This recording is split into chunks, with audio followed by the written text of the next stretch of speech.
So welcome everyone.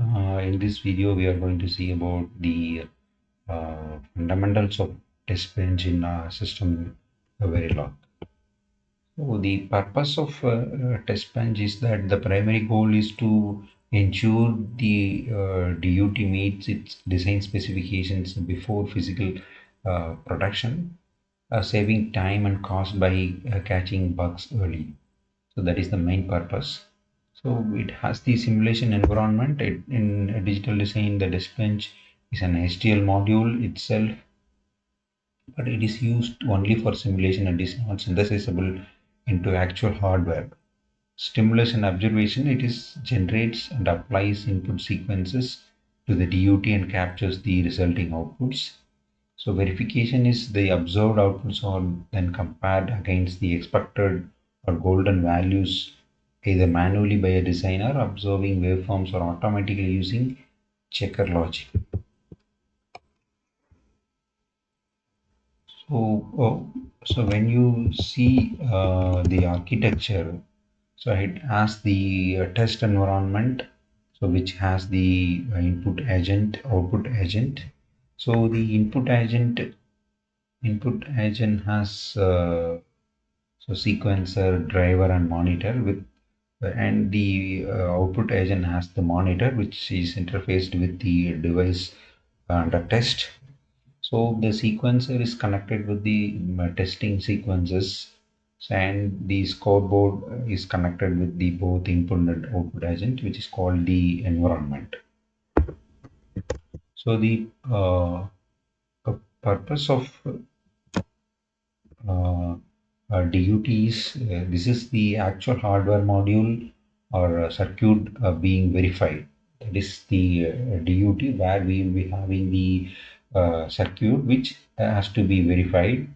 So the test bench initiates the DUT and connects to to its ports.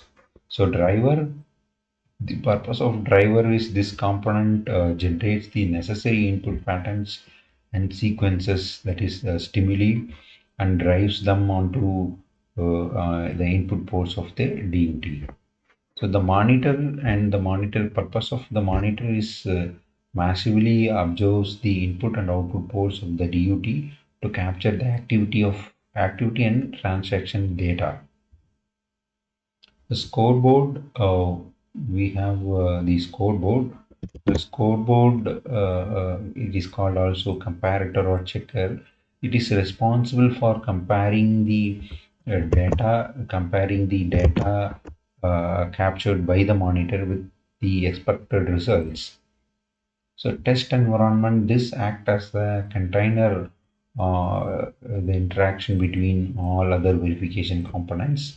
It manages the configuration settings and runs specific test scenarios. So and also we will be having the sometime the clock generator or reset generator. So it is for a sequential logic, dedicated process components are used to generate the necessary clock and reset signal for the duty. For that, we'll be having the clock generators. So, so the overall, the simulation environment, which the test bench as itself a piece of code that runs in a simulator, it is not synthesizable and into the actual hardware that we have seen. So by keeping the system which under test, then the sequence of input which has to be sent to the input agent. So and the response of the DUT is monitored through output agent, and it is recorded at the scoreboard. Then the actual expected output and the is verified with the usual output. So based on so this scoreboard result, we will be verify that the device under test is it is passed functionally. So if there is any deviation, then accordingly the function of the DUT has to be corrected, the design of DUT has to be corrected, and then it will be checked. Thank you.